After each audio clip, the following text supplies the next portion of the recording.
Hey everybody, welcome back to the Rust Review. I'm Brandon Conkle, and this channel, Deterministic, is where I try to find ways to embrace more determinism and predictability in our programming. And the Rust Review show is where we look over the recent articles in the Rust community over the last couple of weeks and talk about why we found them interesting and what we've learned from them. Today, I am joined by Alex Keliris. Thank you, Hi, Alex, everyone. for joining me. Hi. Thank you, Brandon. Pleasure to be back. So I've got Alex Keliris at Birdsite there. Birdsite is the Mastodon lingo for Twitter now. Twitter is the service that must not be named. I've been jumping into Fostodon, which is a Mastodon instance centered around open source, and actually really liking the activity. It feels kind of like early days on Twitter. I was part of Twitter really early on when it first started out, and I've been enjoying it. Oh, interesting. This is the one thing that stopped me from trying Mastodon at the moment is picking the server. So maybe I'll follow you and I'll join you there. You can always pay like $6 a month and have your own hosted instance, and that's one of the cool things about it. Yeah, that's true. So there have been some pretty cool articles this time on in the Rust community, and I'm pretty excited about the first one that I will introduce here. The viral secure programming language that's taking over tech. Wired, the venerable and probably one of the most important tech news outlets, I guess, in our recent internet history here, has taken on Rust and had some pretty exciting things to say about it. So they posted this big story last week. It sings the praises of Rust, apparently due to its recent adoption in the Linux kernel. So they present Rust as a viral language, citing Dave Kleedermacher, the vice president of engineering. Where is Dave? We need the extension that you were talking about that would find specific places in the article. Yeah. But Dave, he's the head of engineering for Android security and privacy, and he's the one who coined the viral terminology there, which is kind of funny to me. Yeah, But they've that's definitely interesting. been. Oh, go ahead.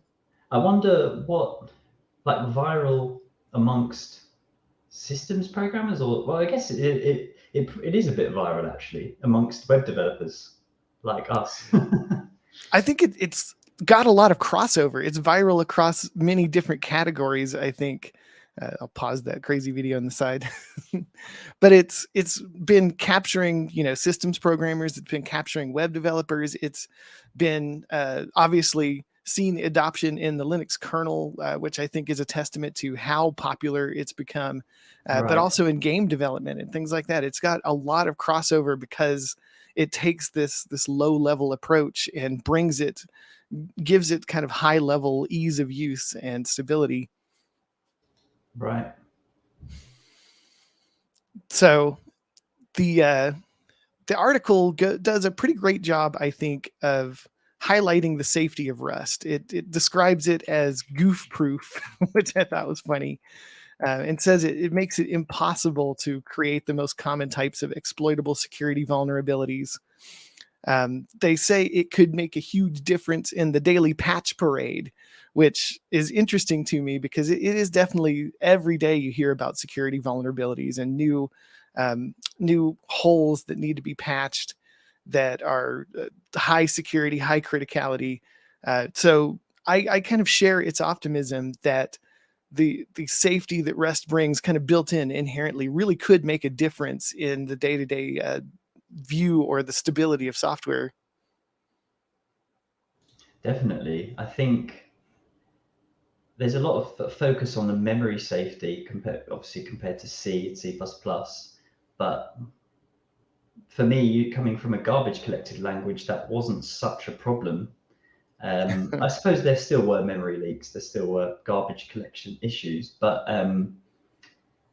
for me, the exciting part is more in the type safety, more so than the memory safety, but that's just because of my background, I suppose. So it's interesting. This article, I think, goes really into the memory safety, Yeah.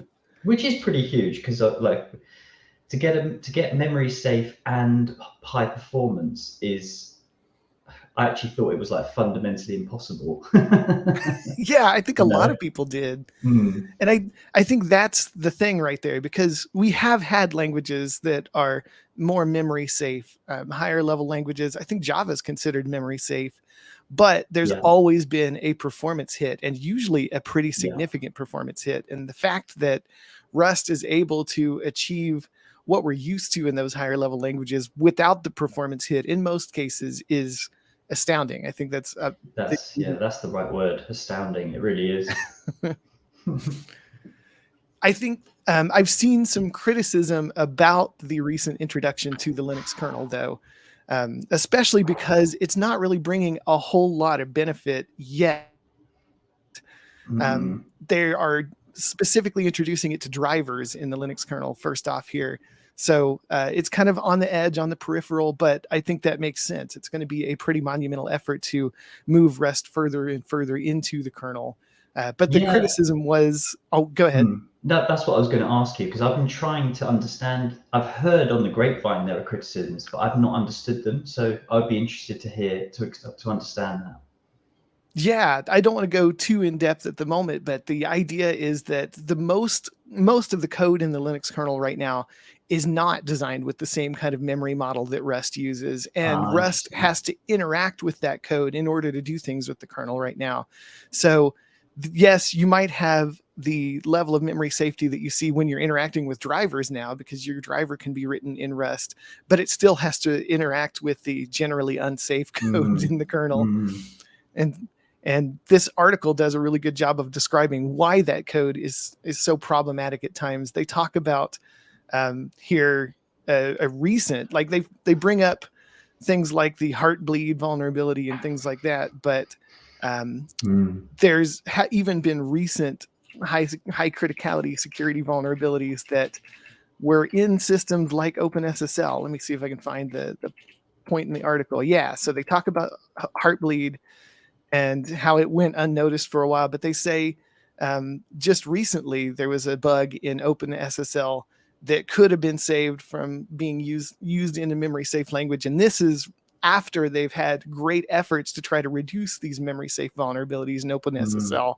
And these are seasoned contributors. These are not newbies. These are people who've been working with tools like OpenSSL for a while. And for them to mm, still see high security vulnerabilities like this is, it's telling. It shows how hard it mm. can be in a system like C++.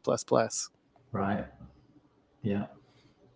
I think the quote that they have from Dan Lorink here, it felt really compelling to me. It was that there are just limits to how much telling people to try harder can actually work. So at some point, you need a better system, and I think that's a compelling point, because Rust could be that better system. This could be what actually forces people to do better, because the compiler won't Mm, let them mess up. exactly. That's what I love, is that I'm not. It's not on me to do better. It's just telling me the right way that I'm doing it wrong. Yeah.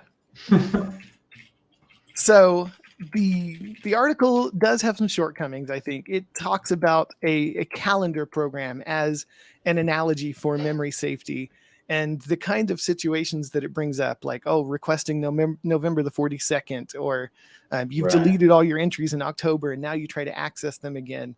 Like, for an actual real world calendar app to make those kind of mistakes, it would have to be just atrociously badly Yeah. developed with no input validation whatsoever. So it's kind of an Mm. awkward example, I think.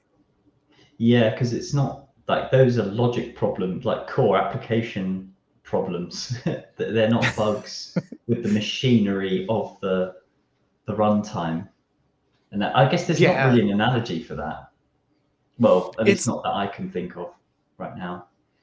I think it would definitely be hard to put into words for non-programmers, but Yeah. like I said, the fact that OpenSSL is still seeing memory, or yeah, bugs related to memory safety is shows how difficult it can be if you don't have a system like this.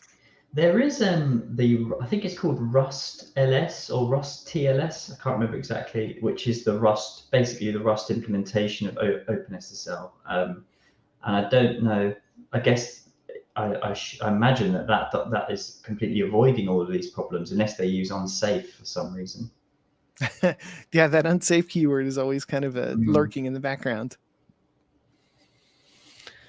So the way that they end the article, I think, is maybe a little bit too dramatic, tying Rust to things like cyber attacks on the United States and saying how much of that threat is on the back of memory safety vulnerabilities.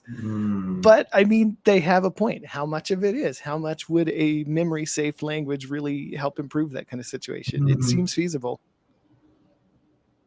Interesting. It seems. I actually don't know. That's just. Are cyber attacks mostly memory related, attacking memory vulnerabilities? I've heard, I've definitely seen reports from Google and Microsoft, and I've heard that this trend holds true along a wide variety of projects, that 50% of security vulnerabilities are down to memory safety issues. So a Wow. good half of the exploits that are out there are because of this memory safety problem. And it's because in languages like C and C++, you can get into situations where a crash can leak memory handles. It can leak things that exploiters need to grab hold of to take control or run privileged commands and things like that. So we haven't seen that in the languages that we've worked in. Our crashes are generally memory safe, but that's not always the case. Interesting. All right. So anyway, it's really exciting to see Wired covering this. It's exciting to see it make it into the Linux kernel. I think the viral description there is apt because it didn't necessarily have to make it into the Linux kernel. It's really the strength of the community and the momentum behind it that has brought it there. And so it's cool to see it gaining mainstream attention like this. Definitely. And I don't know if this is one of the criticisms leveraged at Rust for getting into Linux, but I imagine some people would think it's sort of the trendy, shiny new thing. How all developers seem to love the shiny, new things. I have no idea what you're talking about. No, you're right. It's a constant. But I hope that Rust, this decision is extremely well motivated, above and beyond anything like wanting the new hotness. It's more that it's just helping everyone to do better. Yeah, it's already been around for 12 years now. So right, I hope that that's a good sign that it will endure for the ages. Definitely. I'm certainly gambling on that. Yes. All right, so I'm about to switch over to your screen, Alex, but I wanted to invite anybody who's watching, please drop in comments. We can see them live as we're broadcasting here, and we'd love to answer questions or highlight your opinions. Absolutely. All right, so here's our next article. Thank you. This is a really interesting find, a great little project. I've been keeping a little file open that I just jot down notes in to say these are the crates I'm currently interested in using, or these are the common crates I use in every project. But this goes a step further, and it's just a really decent curated guide to the different crates that are available. I don't want to use the word problem, but one thing with Rust, this first paragraph explains it. Rust has a fairly small standard library. It's not a batteries included language by any means. Certainly for building up. Yeah, like coming from Python, even Go, and Go has a somewhat limited standard library, but Go has like a really decent web server based out of the box. It actually has surprisingly a good standard library, in my opinion. Yeah, I would agree with that for the most part. There's some things that I think with Go that I miss. Are you talking about Rust or Go? Oh, Go, yeah. With Go. With Go, I think Rust actually does better than Go in the having hash maps, hash sets. With Rust it has some more collections that Go doesn't have in the standard library. Like there's no set, which for some reason in Go, which has tripped me up a few times. Same here. But you're right. I feel like Rust brings a little bit more consistency across the APIs in their standard library too. Go seems to have some scattered approaches here and there, and it's not always consistent with the other pieces. But Rust does better at that, I think. It's very true. I think I also find it a bit strange, certainly the async await system, where the language, I know we've spoken about this briefly before, but the language has syntactic support for this feature, but then it expects a runtime, a user-land runtime, a non-standard library runtime to actually execute them, execute the features. So it's a really interesting approach. Yeah, and I like that it allows for different implementations for different use cases. Like Tokyo may Exactly. not be the best for your particular use case, but this library over here that's perfect for embedded systems might be right up what you're looking for.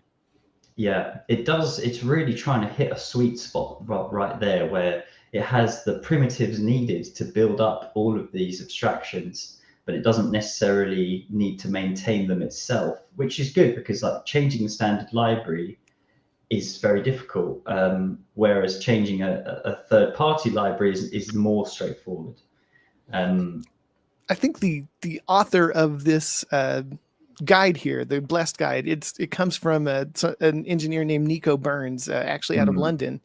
I think he's got a really good point here, though, that it does make it hard to know which packages to trust, which ones are the most reliable. Yeah, absolutely. And I suffer from this myself if I go away from Rust for say 2 months and I come back and I think, is my error handling still good? Is the library even maintained still? A great one that tripped me up recently is I've been using the .env crate for the longest time. I'm sure you use that crate, but now it's considered it's not maintained, I don't think, anymore. So you now need to know what is a maintained version of .env.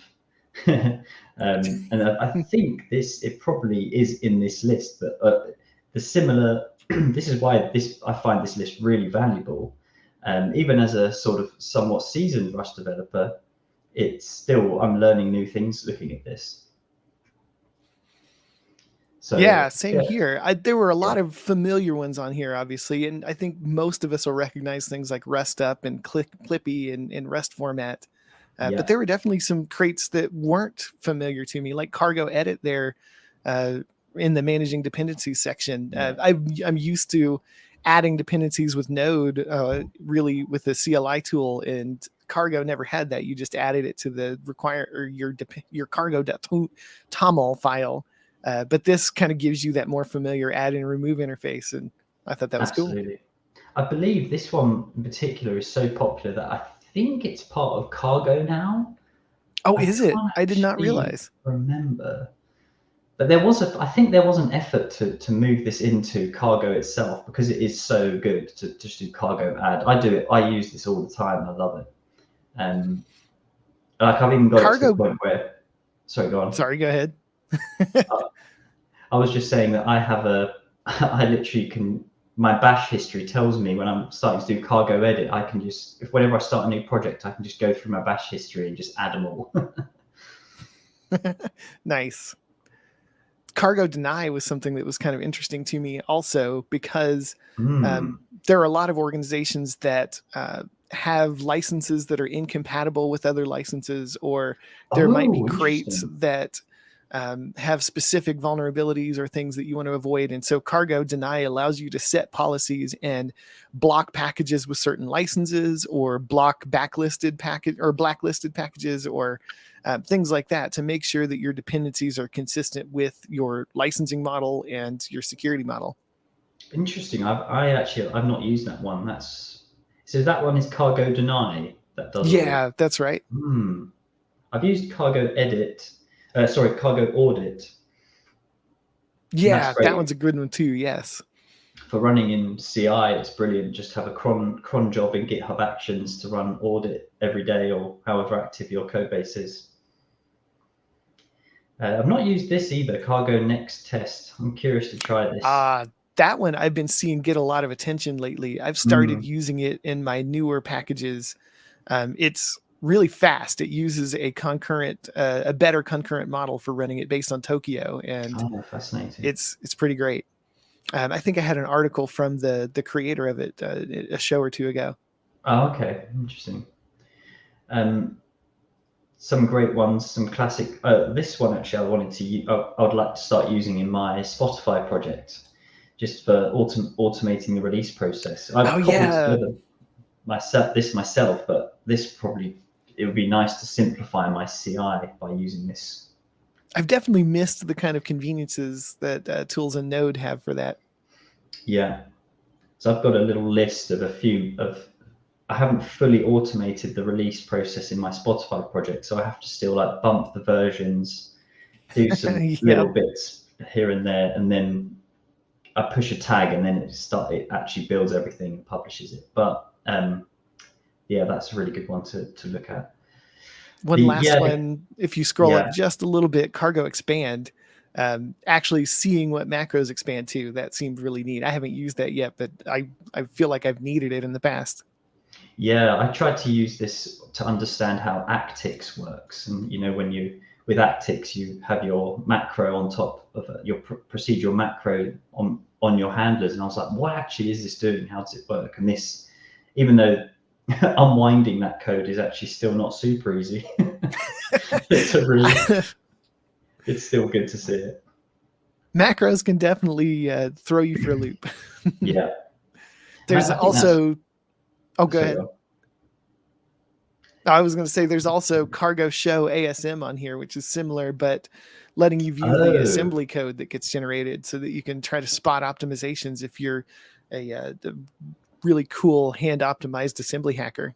gosh, yeah. I've actually wondered how you do that. How do you see the assembly? I should try this just for curiosity. Not again. Yeah. I don't think I'd even get a hello world. I wouldn't understand the assembly for that. It'd be a great way to learn, though. Yeah, true. All right, and then it moves on to all these classic crates that you reach for all the time. Um, this is quite good. It calls out that it's not clear which one to use. It does a great job of actually explaining with date and times whether you want to use time or use chrono. I've always used chrono. I've never actually used time, but I definitely like that this one might be simpler. So this is such a great list. It really calls out the trade-offs and why things have been chosen. Yeah, I agree. I like that he called it blessed because he has blessed these as the ones his go-to packages. I know he's been working in Rust for a while. I saw a post from Okay. him from back in 2019. So Mm, he's definitely had some experience reaching for different crates. yeah. This is The my go-to. slog crate in here I Oh hadn't yeah. heard about. Sorry. The anyhow, oh man, anyhow is like ubiquitous. But you said you've moved to the color IR one recently, right? Exactly. That's what I was going to going to say. The only anyhow is fantastic. I've always used it. Now I've just started experimenting with color IR because it just looks really nice when you get errors and panics in the code. But like it says, it's really good if you're going to be showing that output to end users. So for the most part, if I'm building a web server, anyhow would be great. Anyhow, and this error it works together with pretty smoothly also. This is fantastic crate. It's so clever.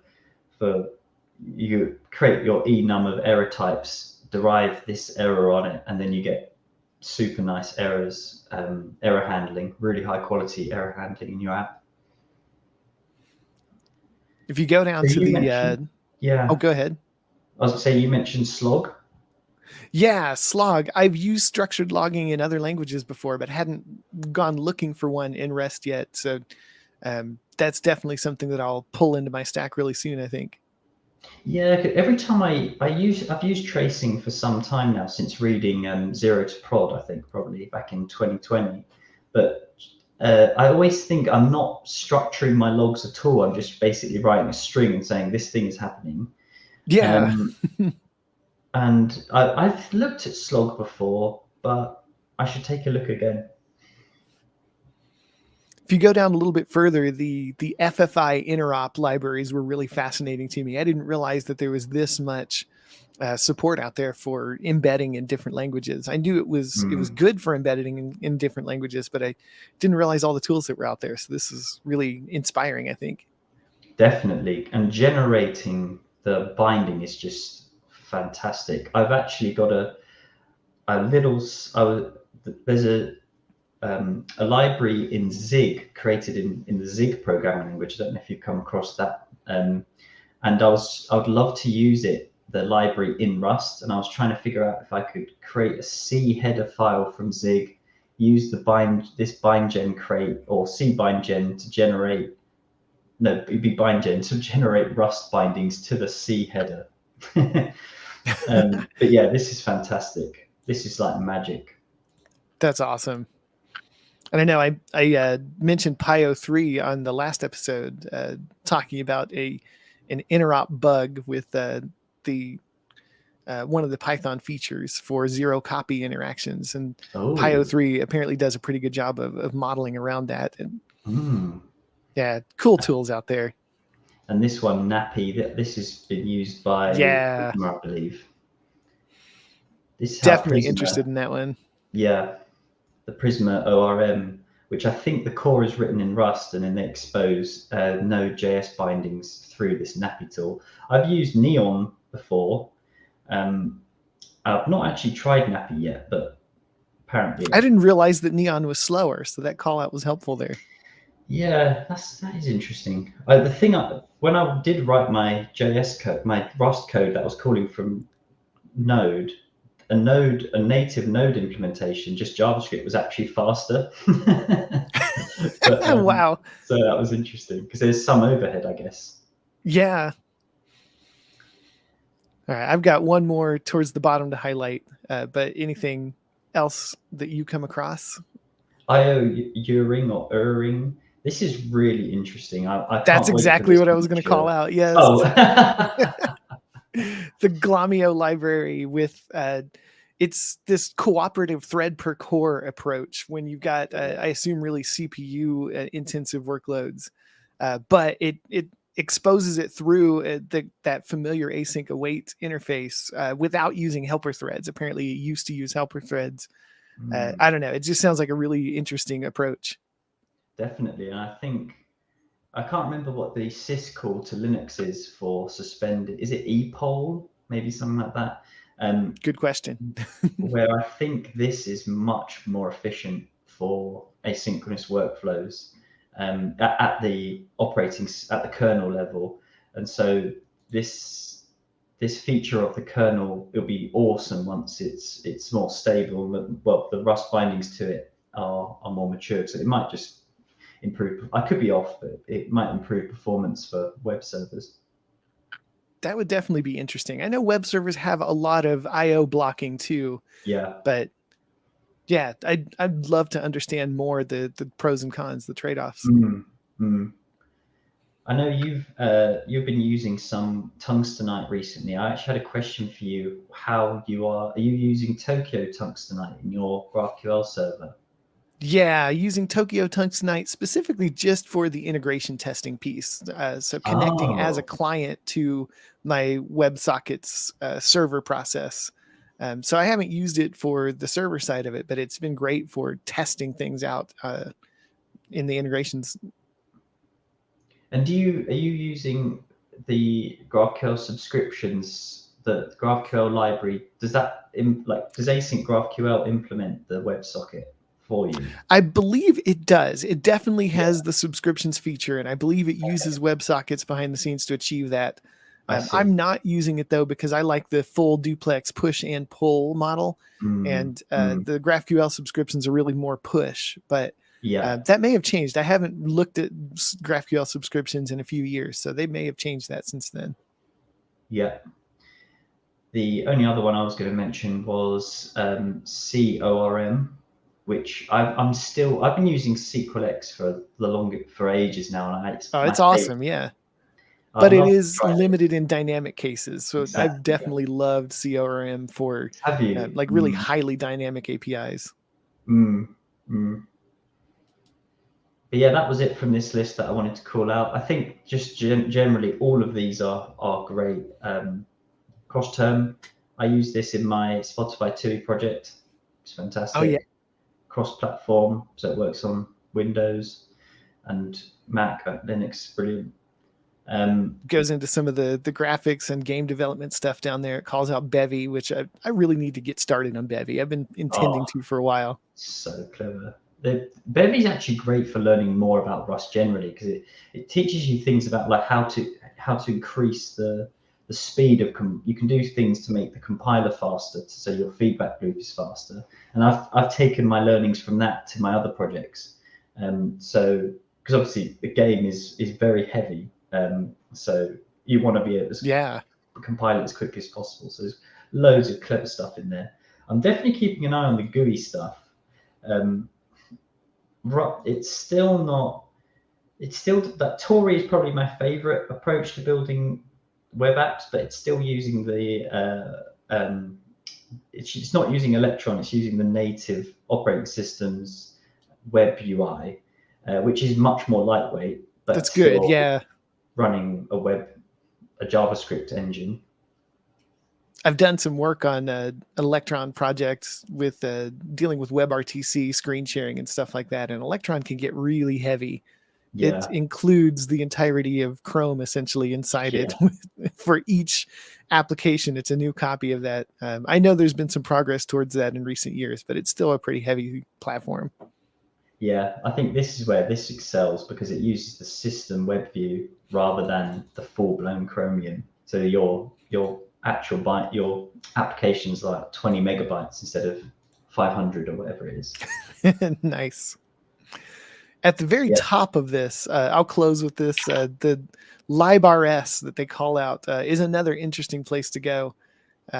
It has basically programmatically sorted packages. He says sorting by number of downloads, but there's a variety of other metrics that you can use to kind of sort and group with. So that's another fun place to find packages with less of the human touch. They're not quite blessed. Yeah, I'm glad you mentioned that because actually that's probably my librs is my go-to for exploring crates generally. I use their search functionality; it's really good. That's really nice. I've been doing crates.io, but looking through librs recently, I'm liking it a lot better. I think I'll switch over to it. Yeah, yeah. Although there's still crates, like for example, I'm trying to hunt for a better way of doing my templating, and I'm trying to use librs for searching, but it's not coming up with. I think Reddit has actually helped me find crates that are better, interesting crates for my use case as another search tool. But certainly librs is great. Nice. Oh yeah, I use Reddit a lot too to find articles for the show and things like that. The Mm, Reddit community around Rust is great. mm, All right, so switching over to the next article I want to talk about. I've already talked about Rust 1.65 quite a bit because of the generic associated types. I just put out a video a couple of days ago diving in a little bit deeper because I betrayed the fact that I didn't quite understand them thoroughly enough in the last Rust review episode. So this is making up for that. But skipping past that, another really cool feature that hasn't got nearly as much attention is the let else statements that were introduced. mm. I think 1.65 was just released like last week, right? Yeah. Yeah. So the let else statements here are similar to the ability to use pattern matching with if statements. So you can do an if sum to pull the contents out of the option with the sum variant. If it's present, then you can pull the contents of it out. But then you can only use it in the context of that if block. So you've got that indented block, and that's the only place that you have access to the contents of that sum or the result or whatever. So this is a way to kind of flatten that out a little bit and also provide an automatic fallback value. So Mm, introducing pattern matching with the let assignment allows you to pull out your sums, pull out your OKs, whatever you need to provide a fallback default value, and then have access to these values outside of the scope of the block. So it's no longer has to be in an indented block. mm. Yeah, So I've been trying to understand like doing a panic in the block to exit from it. I wouldn't imagine that this is what you would do in day-to-day production programming. But I think Yeah. what they're demonstrating is that you can circumvent control flow. You can kind of short Mm, circuit things with a break or a return or a panic, mm. which can be really useful in certain cases. Yeah, I've struggled to imagine where I would use this feature, but I could just not be understanding it. Or maybe I'll when I do come across it, I'll be thankful that this exists now. I think I'll use it less with panic and more with something like a return. So Mm, if a negative case happens, then I can do an early return. yeah. Otherwise, I can just continue forward with the value that was in the positive case Mm, and not have to have that be nested in a indented if block. right.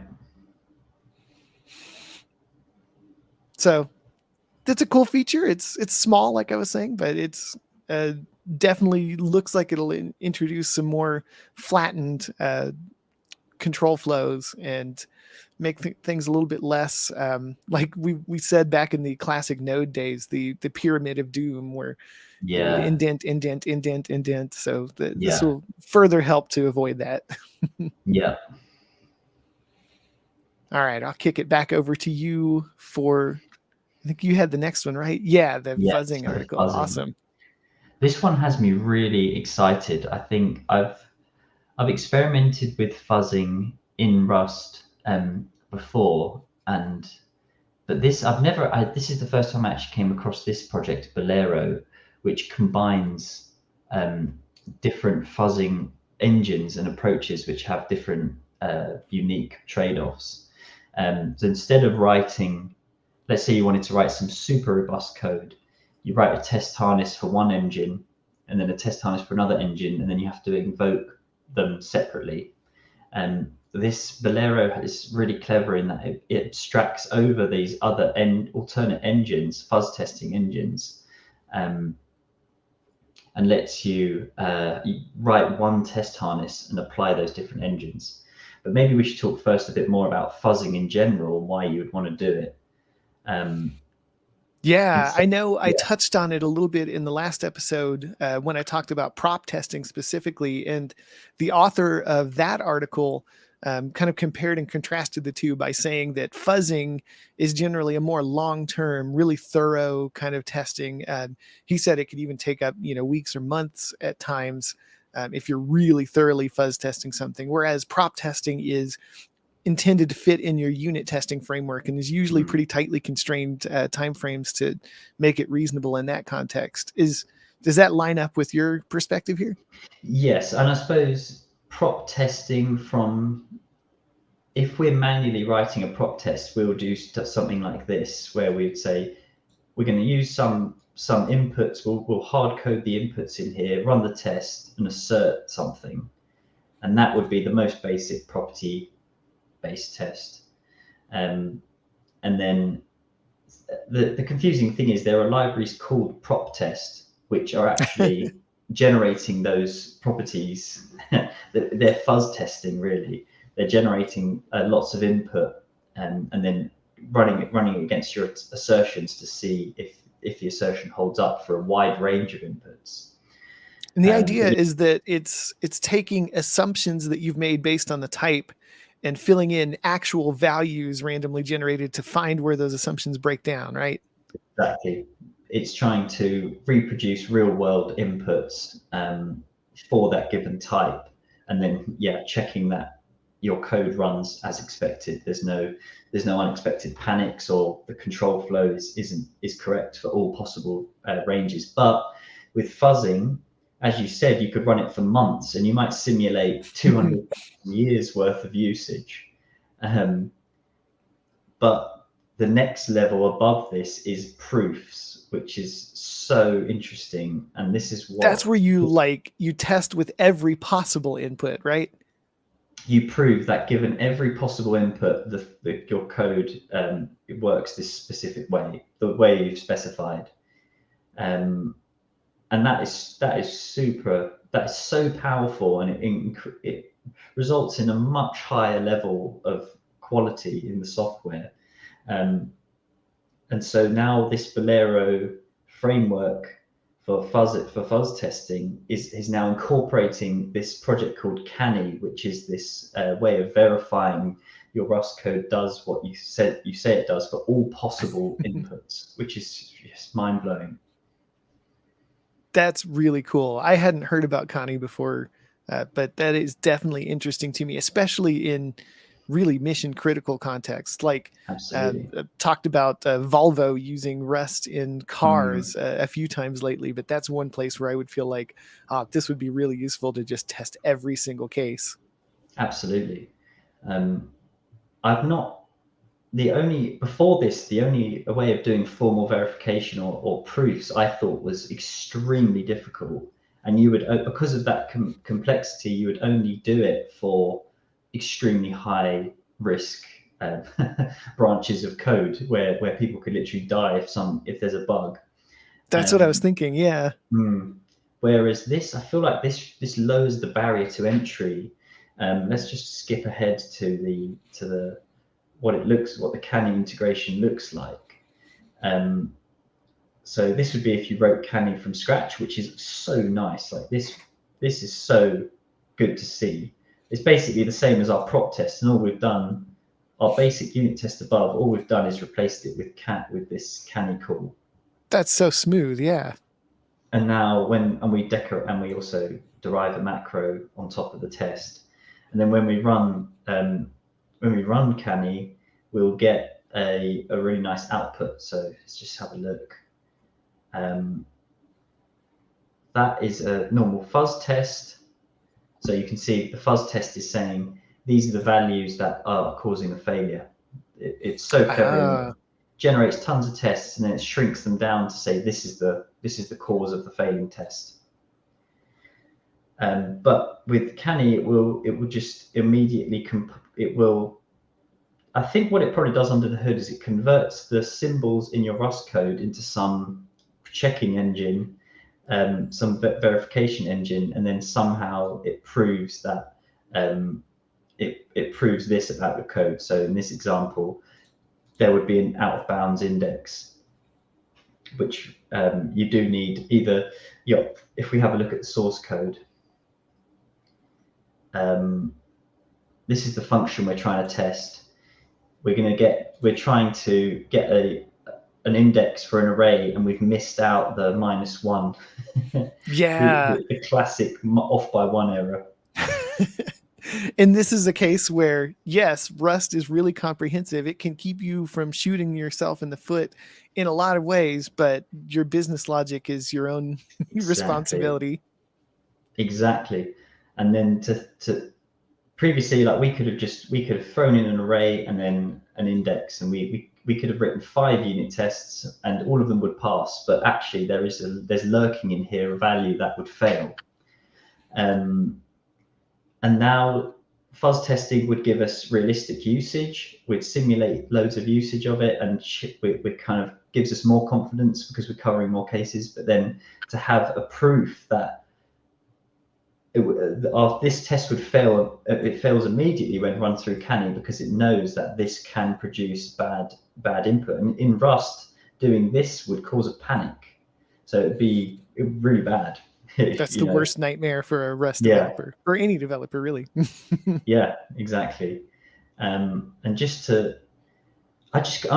amazed at how good this looks. Like you just It run seems your so test like easy to work that. with. Yeah. Yeah. So I just got to add this. I've actually got cases. These out of bounds problems happened to me in my Spotify project where I've got, say, a list of songs in your Spotify playlist, and the user is using keyboard inputs, and let's say I want to wrap the user around. When they get to the bottom of the list, I want them to jump back to the top, and that involves some super basic index arithmetic or something. That might not be the best example, but I've tried using fuzzing to check if my arithmetic is correct. But now I could use Kani to just say, yeah, it's 100% correct. Check all the And cases. that's Yeah. I so wonder how long it would exciting. take to do that. Here's an example of that. Proving this statement was very quick. That's very quick. Yeah. That's really cool. Maybe if you had hundreds of these, it would become problematic. But maybe there's some caching that can be done, so you don't. Whenever you run your tests, you're not having to prove the same thing over and over. Yeah. Oh, that's true. You can have validated Um, states. so I'm definitely going to try this out in one of my Rust projects. I'm really excited by this one. I am too now. This is really interesting. Mm. All right, so I'll take on the next article, trying to pick up the pace a little bit because we're already at 45 minutes. We get to talking, and we definitely love having conversations around all this stuff. But Yeah. all right, so the next one that I wanted to highlight comes from Nicholas Cameron. He's a principal Rust engineer for Microsoft, and I last featured his work on the very first episode of the Rust Review back in September.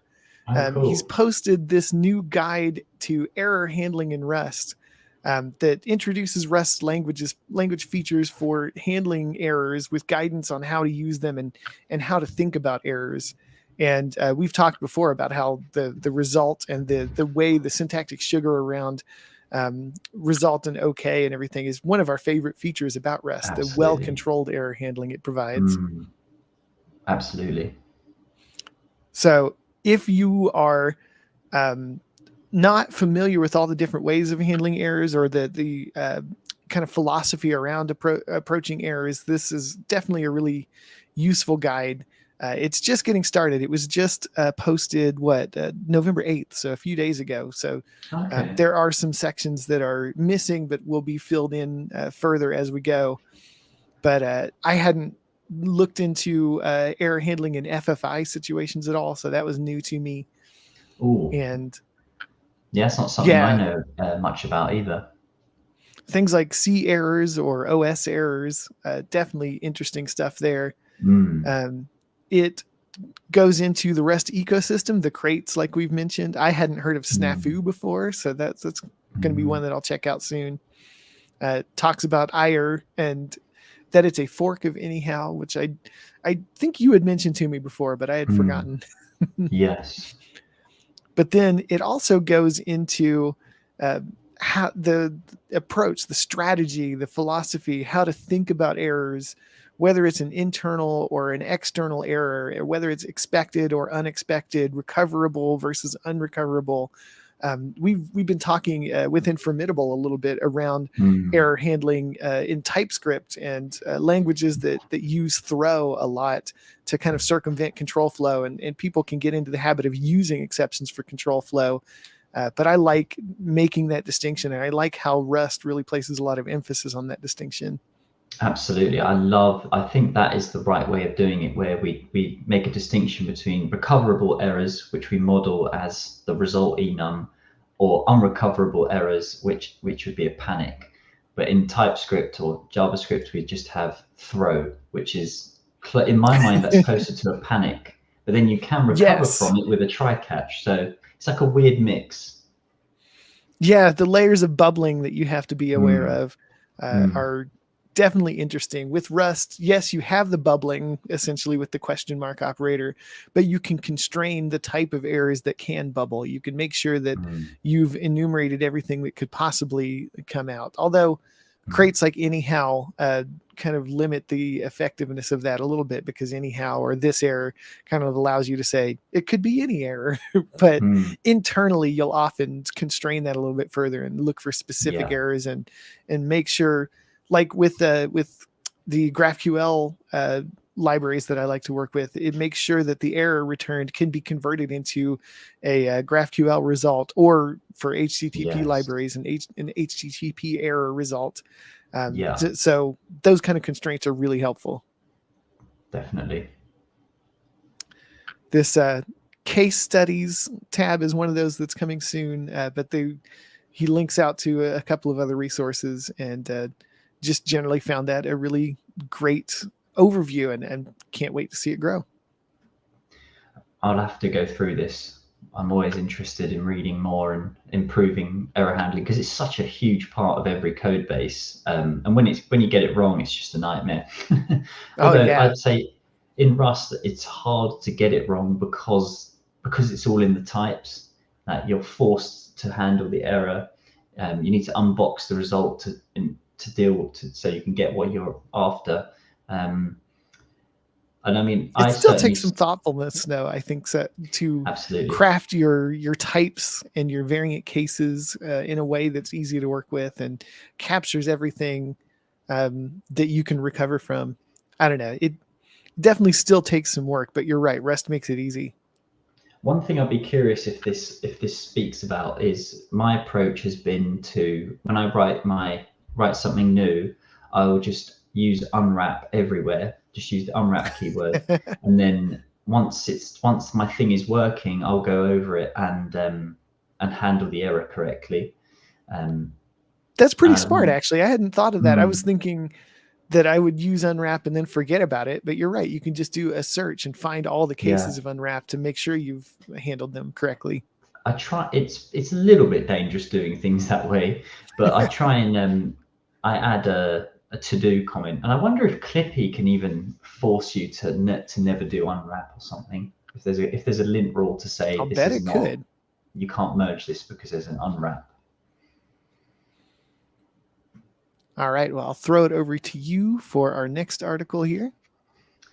Oh, this is really fascinating as well. This is not a great example of WebAssembly on the server, which I think is a really, it's going to be a huge driver for innovation for the back end generally. Where we've always thought of WebAssembly would be running inside a browser, which it does. It turns out WebAssembly is also it's a super lightweight containerized runtime that could then be deployed anywhere. And so there's this new company called Shuttle RS is the Yeah, I website. think we've talked about it a little bit in previous episodes, but Yeah, I'm excited about it too. they make a compelling point, which has been spoken about before, that containers are an amazing abstraction. Um, they really do.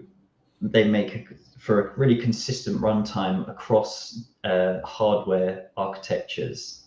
But the one of the potential, I don't want to say, again, I don't want to use the word problem, but containers Trade are off, maybe? yeah, I suppose it's a trade-off. The containers are so general that you can literally, they're good for running anything in.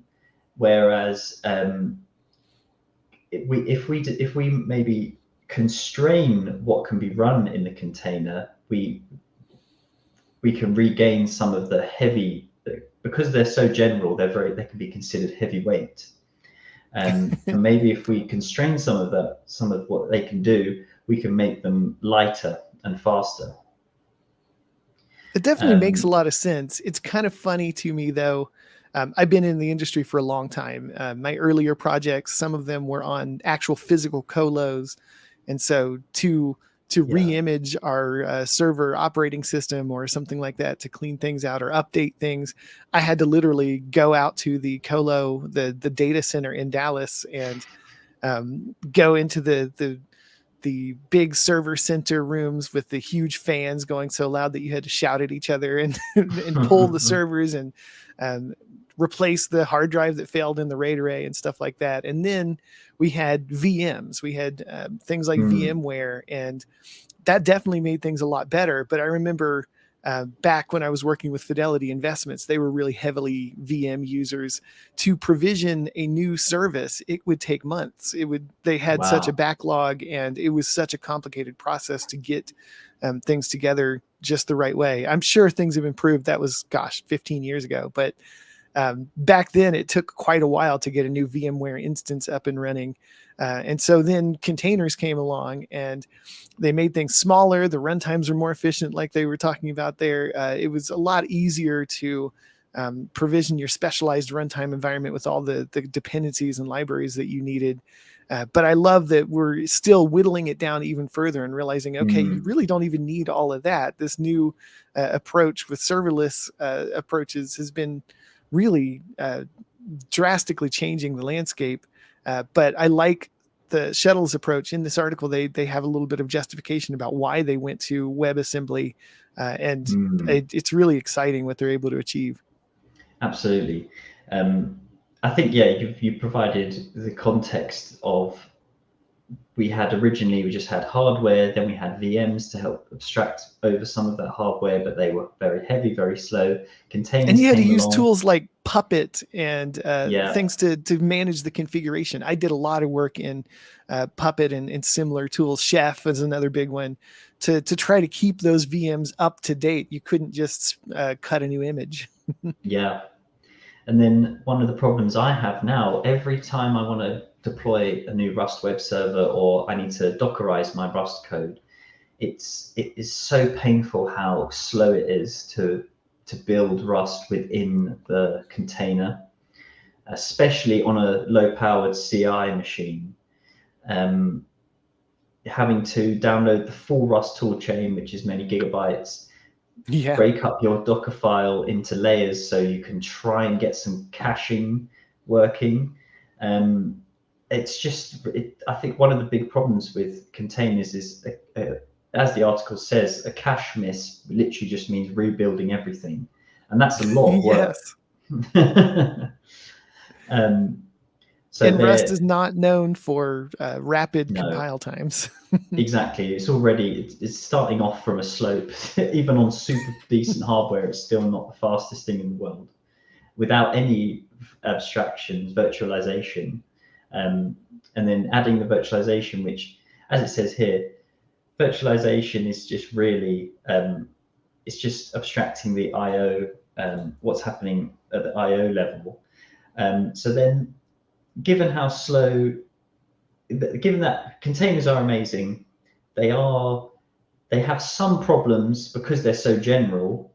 What the question, I feel like this article is saying, but what if we were to just specialize a runtime for web servers? Would that, especially, so for example with Rust, would that mean we can take away all of your, instead of rebuilding your code plus all your dependencies for every deploy, what if we just rebuild your code and we have the dependencies already running somewhere or already compiled somewhere? Compiled and just ready for you to link to, essentially. Yeah. Exactly. And to skip ahead a little bit, I like WebAssembly and this tweet that they highlight there from Solomon Hykes. He's one of the co-founders of Docker. Just the fact that he's so excited about Wasm. He says they wouldn't have even needed to create Docker if it was around back yes, then. That was a cool quote to me. definitely, certainly something we see cited a lot with the excitement around WebAssembly on the server, as it provides such a powerful, incredibly lightweight abstraction over the system level I/O. And then Shuttle themselves are announcing a new service, just to skip through all of this, called Shuttle Next, which is I've signed up for it just to see what it's like. But it's still it's in a closed beta at the moment. And the premise is, we take our Rust code, which might look like this, where we have an Axum router, hyper server. Instead of what Rust does at the moment is it will compile all of this from scratch, unless there's incremental builds available, which can't be done easily inside a container. And then they've optimized this massively, so it's incredibly incremental, and essentially your code would become something looking like this, where all of your big dependencies, like your ORM or your database connection library, your web server, it's already been built and deployed somewhere in their cloud and isolated within a WASM runtime. And then we can just compile our tiny snippet of code, which would be, they say, is effectively 100 times smaller. And because it's so much smaller, it can be deployed insanely fast. It's amazingly fast. Yeah. Less Yeah, than a second. coming from we're projects that we've been on with build times Yeah, that can take upwards of an hour. absolutely. It's just painfully slow. And even on my hobby projects where I'll have say a web server. I had an Actix web server with say 10 routes, and it was taking 30 minutes to build in GitHub Oh my, Actions within a wow. Docker image. Yeah. So they have things, really common things included like Tokyo, Hyper, Yeah. SQLX. Yeah. But one question I had was they don't have an ORM right now, for example, and so Okay. one of the issues on Shuttle's issue tracker right now is support for CORM, which we just talked about a moment ago. Oh, is it interesting? Does that Yeah. mean you literally can't use it, or does that mean if they provided CORM in the runtime, you wouldn't have to build it? Is that the distinction, or can you really not That's a even good use it? question. I imagine you can't use it because it doesn't compile to WebAssembly. Um, Oh, that's a good point.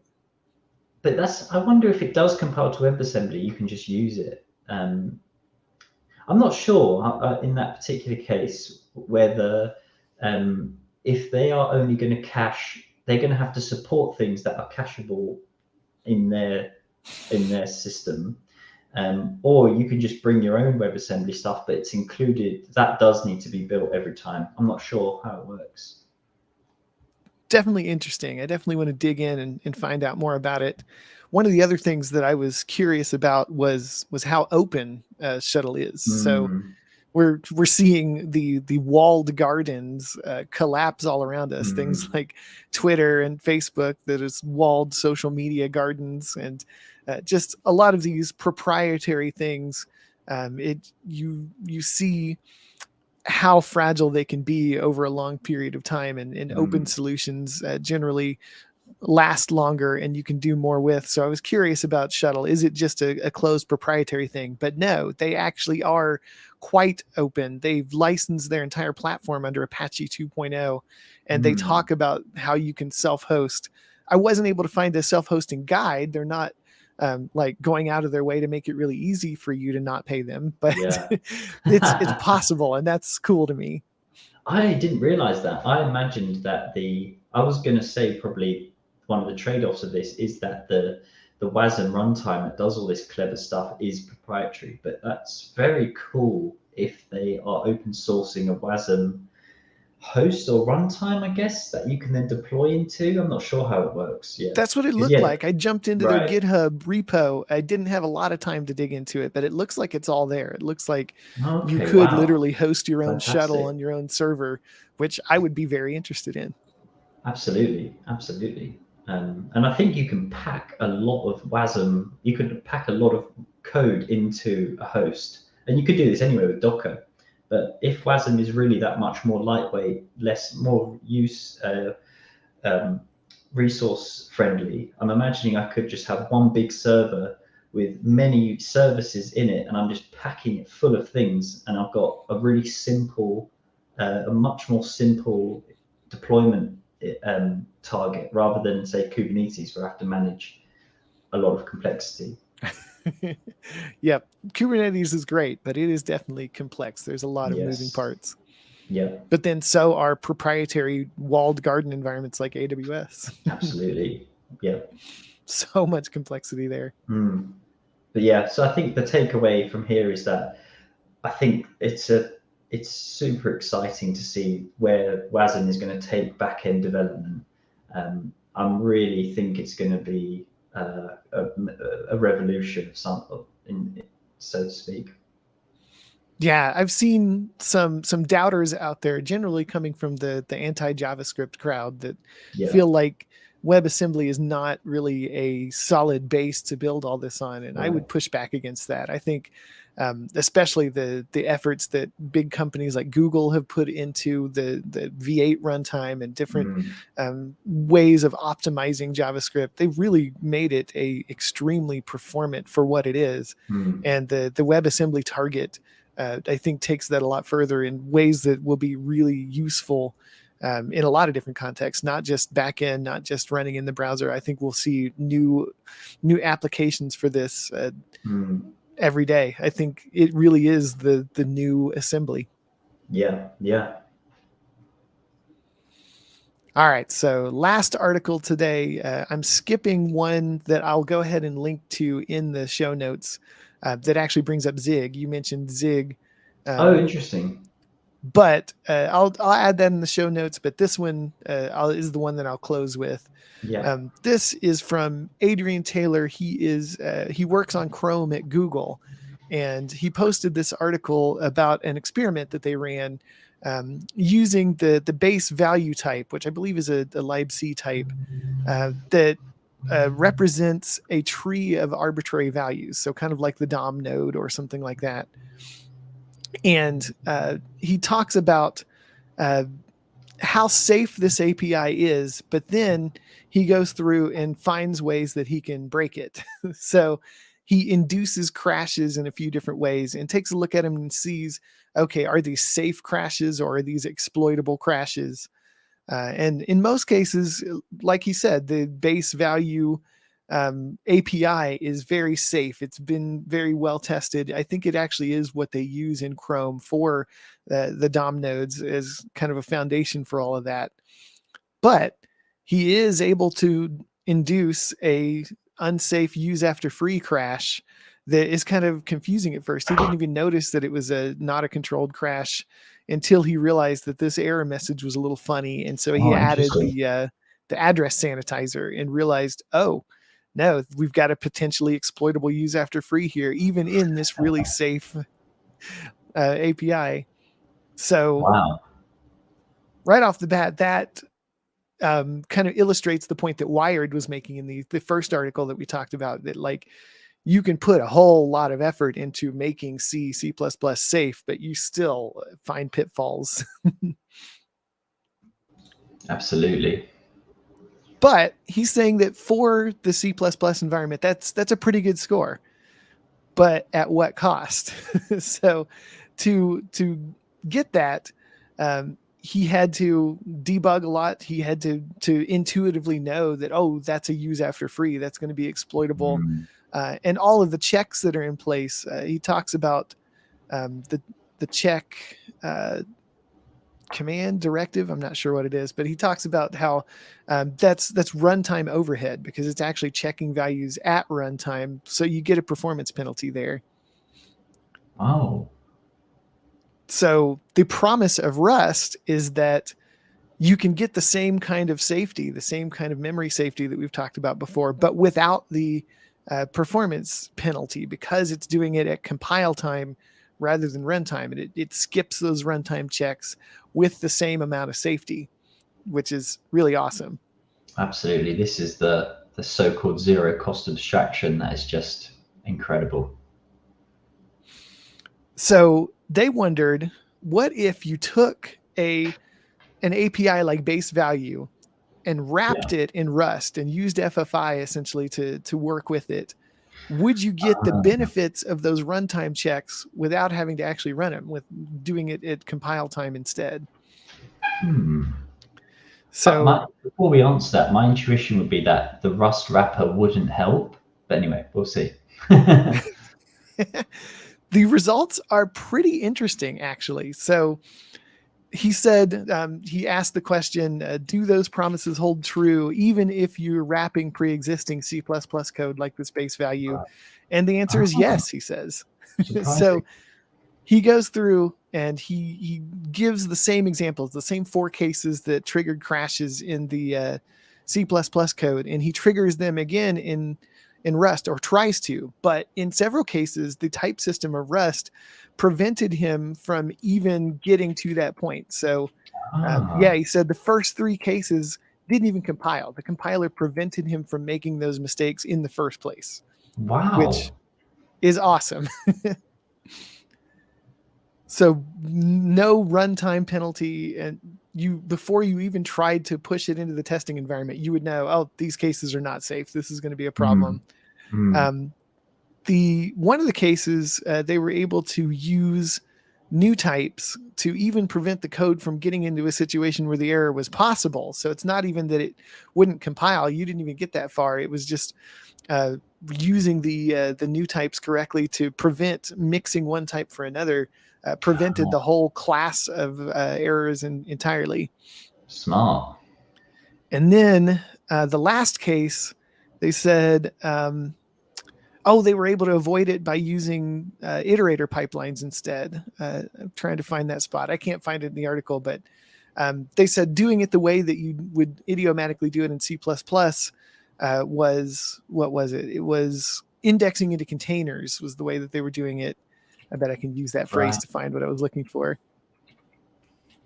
There we go. Yes.